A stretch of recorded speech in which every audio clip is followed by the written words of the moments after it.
Good morning everyone, welcome to Saraswati classes. UPSC के previous year के जो क्वेश्चन हम कर रहे थे उसी सीरीज़ को आगे बढ़ाते हुए आज हम नेक्स्ट वीडियो को लेकर आए हैं। तो चलिए स्टार्ट करते हैं। हमारा फर्स्ट क्वेश्चन है, निम्नलिखित वक्तव्यों में कौन सा एक वक्तव्य अशोक के प्रस्तर स्तंभों के बारे में गलत है। हमें यहाँ पे बताना है कि कौन सा गलत है। इन पर बढ़िया पॉलिश है, तो ये स्टेटमेंट एकदम सही है। ये अखंड है, ये भी सही है। स्तंभों का सॉफ्ट सुंडाकार है, ये स्टेटमेंट भी सही है। फोर्थ है, ये स्थापत्य संरचना के भाग है, तो ये स्टेटमेंट जो है गलत है। तो इसका सही आंसर हो जाएगा ऑप्शन नंबर डी, क्योंकि हमें यहाँ पे गलत बताना है कि कौन सा गलत है। अशोक के पाषाण स्तंभ धर्म के प्रचार के लिए निर्मित किए गए थे, ये स्थापत्य संरचना के भाग नहीं थे। तो ऑप्शन नंबर डी इसका सही आंसर हो जाएगा। नेक्स्ट है, प्राचीन भारत में निम्नलिखित में से कौन सी एक लिपि दाईं ओर से बाईं ओर लिखी जाती थी। ऑप्शन ए है Brahmi, option B Devanagari, option C Sharada या ऑप्शन डी खरोष्टी।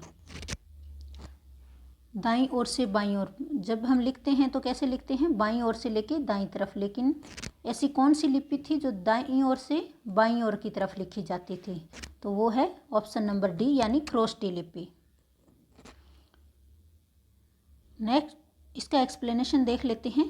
खरोष्टी लिपि को जेम्स प्रिसेप ने इंडो ग्रीक द्विभाषी सिक्कों की सहायता से पढ़ा था 1799 से 1840 ईस्वी के मध्य।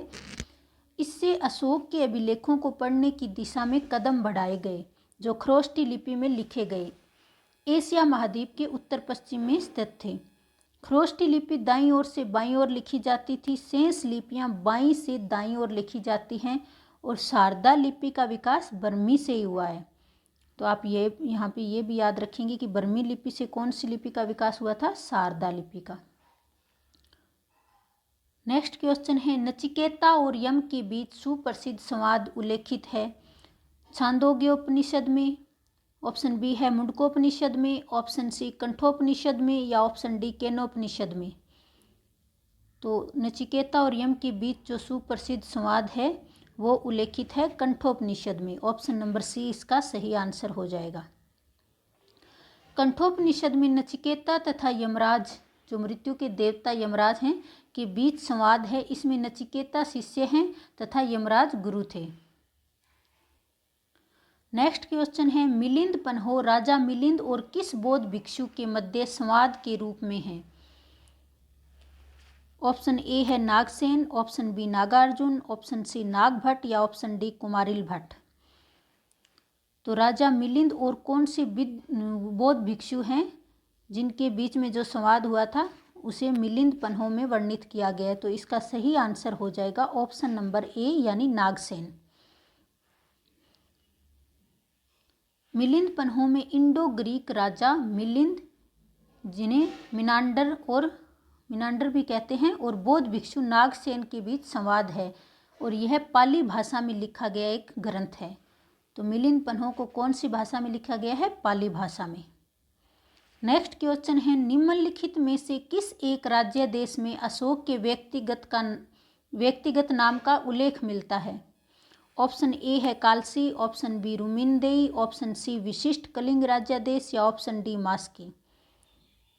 तो इसका सही आंसर हो जाएगा ऑप्शन नंबर डी यानी मास्की में। अशोक के अभिलेखों में उसके व्यक्तिगत नाम का उल्लेख मास्की, गुर्जरा, नेतूर और उडेगोलम से मिलता है। रुद्रदामन के जूनागढ़ अभिलेख में भी अशोक के नाम का उल्लेख है, यानी बाकी जगह इनके अलग अलग, जैसे प्रियदर्शी नाम लिखा गया, जबकि मास्की, गुर्जरा, नेतूर और उडेगोलम जो हैं वहाँ पे अशोक नाम का उल्लेख किया गया है। क्वेश्चन नंबर 6 है, निम्नलिखित मानचित्र में प्राचीन भारत में पाए जाने वाले 16 महाजनपदों में से 4 दर्शाए गए हैं, जिसमें क्रमशः ए बी सी डी द्वारा अंकित स्थल कौन से हैं। जो 16 महाजनपद थे, तो कौन सा महाजनपद कहाँ पे स्थित था ये हमें बताना है कि ए के स्थान पे कौन सा आएगा, बी के, सी के और डी के, यानी क्रम से कौन से आएंगे। मत्स्य, चेदी, कौशल और अंग। ऑप्शन बी है सूरसेन, अवंती, वत्स और मगध। ऑप्शन सी है मत्स्य, अवंती, वत्स और अंग। ऑप्शन डी है सूरसेन, चेदी, कौशल और मगध। तो इसका सही आंसर होगा ऑप्शन नंबर सी, यानी ए की जगह क्या आएगा, मत्स्य।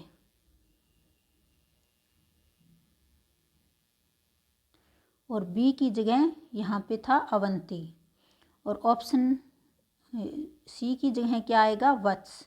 और डी की जगह अंग।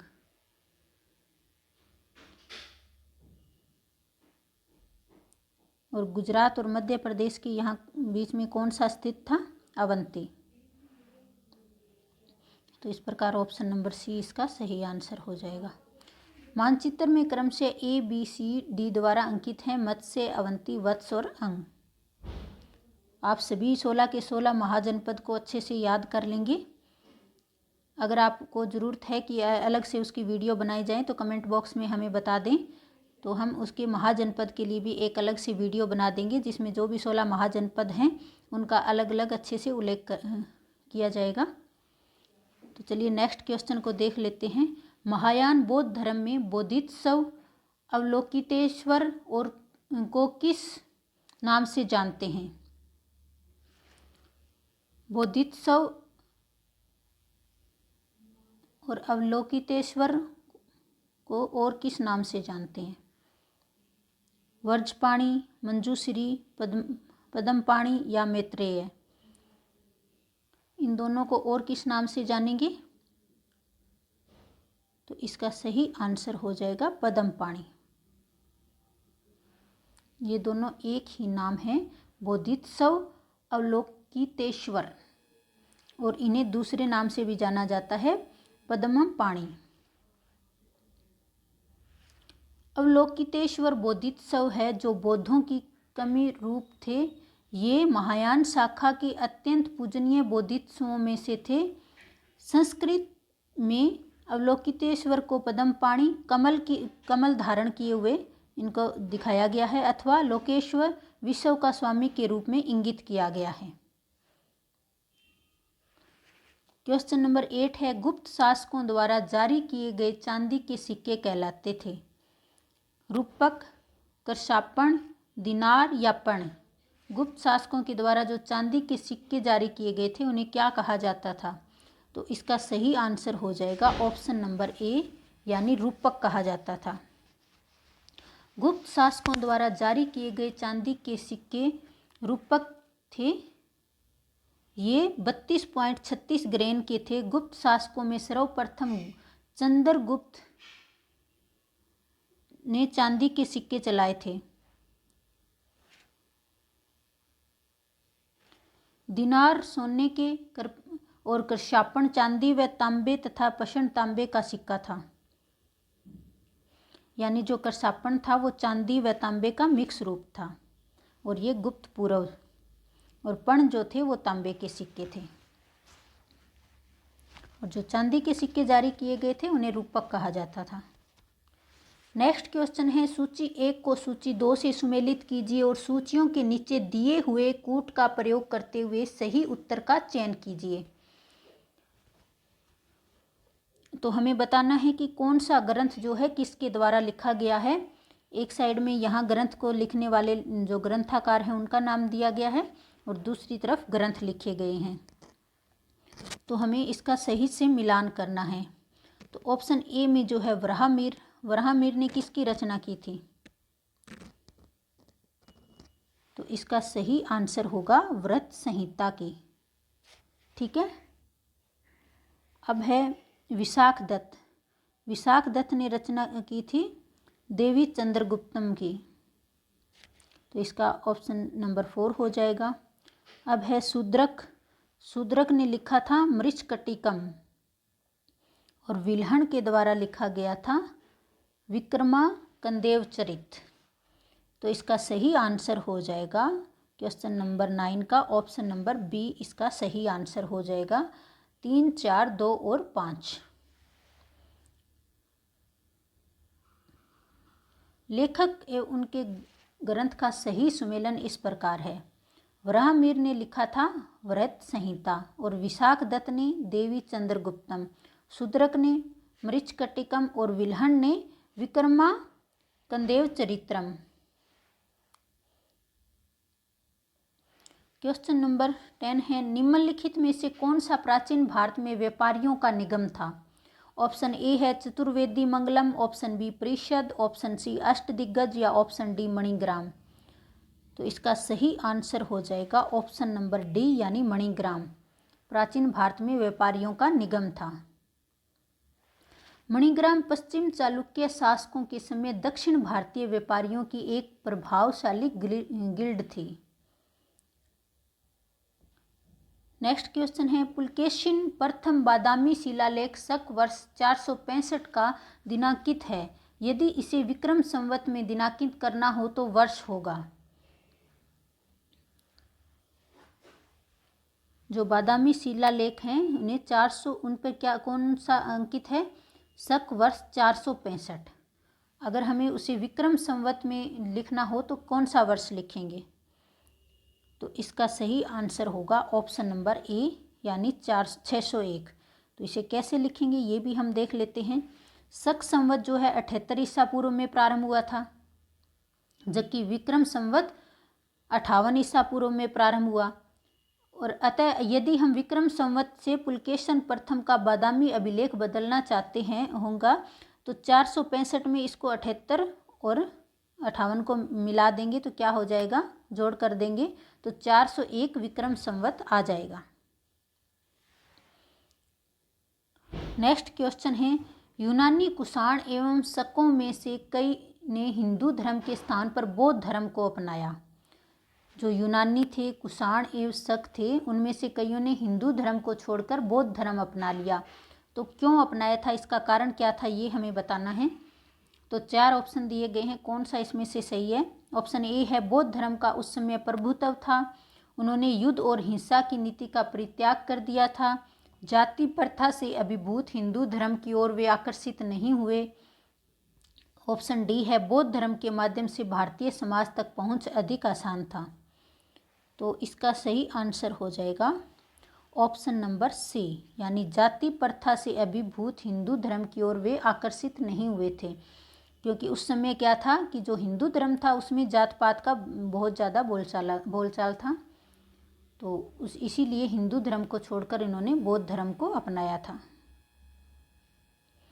यूनानी कुषाण एवं शक शासकों में से कई ने हिंदू धर्म के स्थान पर बौद्ध धर्म को अपनाया, क्योंकि जाति प्रथा से अभिभूत हिंदू धर्म की ओर वे आकर्षित नहीं हुए।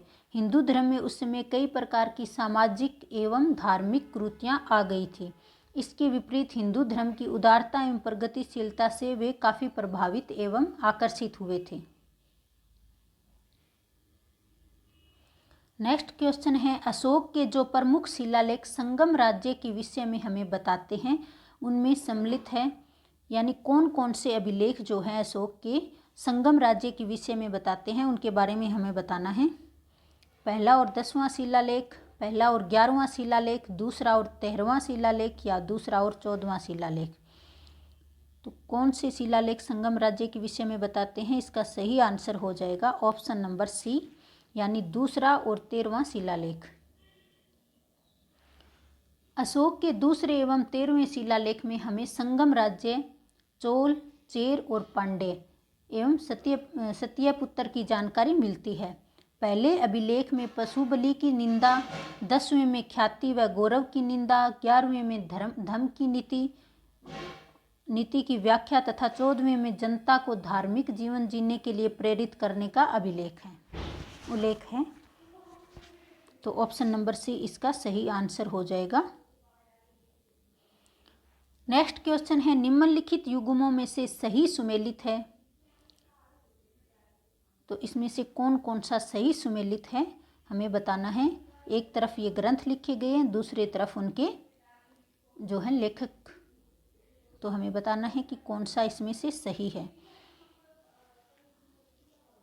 तो मृच्छकटिकम शूद्रक के द्वारा ये सही है, बुद्ध चरित वसुवन ये गलत हो जाएगा, मुद्रा राक्षस विशाख दत्त के द्वारा ये भी सही है, और चौथा है हर्षचरित बाण भट्ट के द्वारा, ये भी सही है।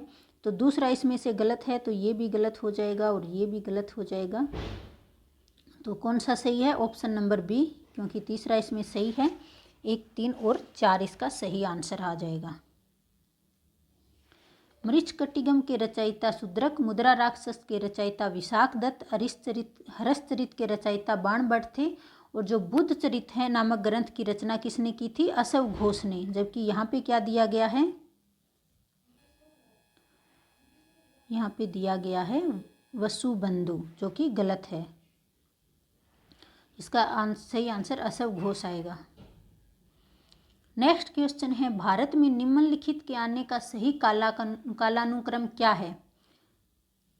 ऑप्शन ए है सोने के सिक्के, ऑप्शन बी आहत मुद्रा चांदी के सिक्के, लोहे का हल और नगर संस्कृति। तो सबसे पहले किसका आगमन हुआ था? तो सबसे पहले हुआ था जो नगर संस्कृति का हड़प्पा काल के दौरान, और उसके बाद में लोहे का हल, और उसके बाद में आहत चांदी के सिक्के आए और सोने के सिक्के, ये सबसे लास्ट में। हड़प्पा काल के दौरान ही नगर संस्कृति आपने पढ़ा होगा। उसके बाद जब वैदिक काल आया उस समय भी लोहे के हल वगैरह मिले हैं। निम्नलिखित का भारत में आने का सही कालानुक्रम इस प्रकार है: नगर संस्कृति, लोहे का हल, आहत मुद्रा, सोने के सिक्के। तो नगर संस्कृति हड़प्पा युग में, जैसे मैंने आपको बताया पहले, और लोहे का विकास कब हो गया था? वैदिक काल में, उत्तर वैदिक काल में।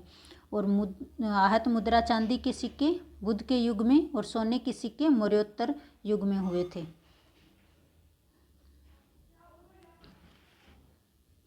नेक्स्ट क्वेश्चन है, इस प्रश्न में 2 वक्तव्य हैं। एक को कथन ए तथा दूसरे को कारण आर कहा गया है। इन दोनों वक्तव्यों का सावधानी पूर्वक परीक्षण कर इन प्रश्नों का उत्तर नीचे दिए हुए कूट की सहायता से चुनिए। तो पहला में कथन दिया गया है, इसे हम देख लेते हैं। अशोक के राजादेशों के अनुसार धार्मिक निष्ठा की अपेक्षा जनता के मध्य सामाजिक समरसता अधिक महत्वपूर्ण थी।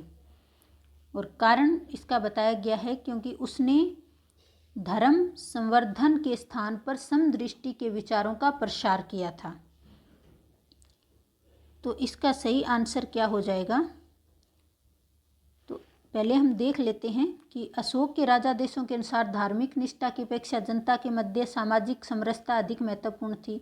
तो ये तो एकदम सही है स्टेटमेंट, लेकिन क्यों थी इसका भी देख लेते हैं। अगर इसके बीच में आप ये लगा लेते हैं क्योंकि, तो आपका आंसर निकालना आसान हो जाएगा। क्योंकि उसने धर्म संवर्धन के स्थान पर समदृष्टि के विचारों का प्रसार किया था।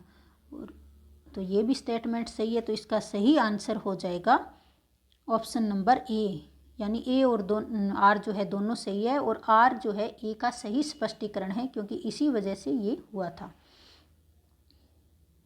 अशोक के अभिलेख लोगों के बीच सामाजिक सामंजस्य पर बल देते हैं, जिसने समानता व निष्पक्षता का संदेश दिया, धर्म के प्रोत्साहन का नहीं। नेक्स्ट क्वेश्चन है, निम्नलिखित युग्मों में से कौन से सही सुमेलित हैं? तो ये कुछ स्थान दिए गए हैं और इनका सही सुमेलन हमें बताना है कि कौन कौन से हैं जो सही सुमेलित हैं। तो लोथल प्राचीन गोदी क्षेत्र, क्या ये सही है? ये सही स्टेटमेंट है। दूसरा है सारनाथ बुद्ध का प्रथम धर्मोपदेश, ये भी सही है। राजगीर जो है अशोक का सिंह स्तंभ शीर्ष, ये स्टेटमेंट गलत हो जाएगा। और चौथा है नालंदा बौद्ध अधिगम का महान पीठ, ये भी सही है। तो इसका सही आंसर क्या हो जाएगा? 3 नंबर गलत है, तो ये भी गलत है, ये भी गलत है, लेकिन 4 सही है। तो इसका सही आंसर हो जाएगा ऑप्शन नंबर सी। निम्नलिखित का सही सुमेलन इस प्रकार है: प्राचीन गोदी क्षेत्र लोथल, बुद्ध का प्रथम धर्मोपदेश सारनाथ था, अशोक का सिंह स्तंभ शीर्ष कहाँ से लिया गया है? इसे हम पढ़ते हैं सारनाथ से, जबकि क्वेश्चन में क्या दिया गया था? राजगीर, जो कि गलत है। बौद्ध अधिगम का महान पीठ नालंदा में, ये भी सही है। नेक्स्ट क्वेश्चन है, निम्नलिखित प्राचीन भारतीय अभिलेखों में से कौन से एक में खाद्यान्न को देश में संकट काल में उपयोग हेतु सुरक्षित रखने के बारे में प्राचीनतम शाही आदेश है? ऑप्शन ए है सोहगोरा ताम्रपत्र में, ऑप्शन बी है अशोक का रुमनदेही स्तंभ लेख में, ऑप्शन सी प्रयाग प्रशस्ति में, ऑप्शन डी चंद्र का महरौली स्तंभ शिलालेख में। तो इसका सही आंसर हो जाएगा ऑप्शन नंबर ए यानी सोहगोरा ताम्रपत्र में खाद्यान्न को देश में संकट काल में उपयोग हेतु सुरक्षित रखने के बारे में प्राचीनतम शाही आदेश है।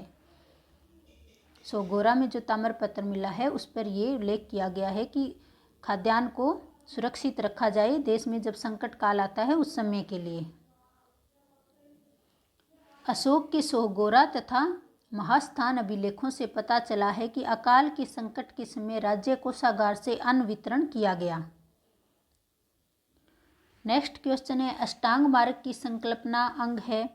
ऑप्शन ए है दीपवंश की विषय वस्तु का, ऑप्शन बी दिव्यावदान की विषय वस्तु का, ऑप्शन सी महापरिनिर्वाण की विषय वस्तु का, या ऑप्शन डी धर्म चक्कर प्रवर्तन सूत्र की विषय वस्तु का। तो इसका सही आंसर हो जाएगा ऑप्शन नंबर डी यानी धर्म चक्कर प्रवर्तन सूत्र की विषय वस्तु का। बुद्ध ने सांसारिक दुखों से मुक्ति के लिए अष्टांगिक मार्ग की संकल्पना का प्रतिपादन किया, जिसे बुद्ध का मध्यम मार्ग कहा गया, जिस पर चलकर निर्वाण की प्राप्ति संभव है। नेक्स्ट क्वेश्चन है दिया गया मानचित्र संबंधित है। तो 4 ऑप्शन दिए गए हैं। तो ये जो मानचित्र हमें दिया गया है हमें बताना है कि ये किसके समय का है।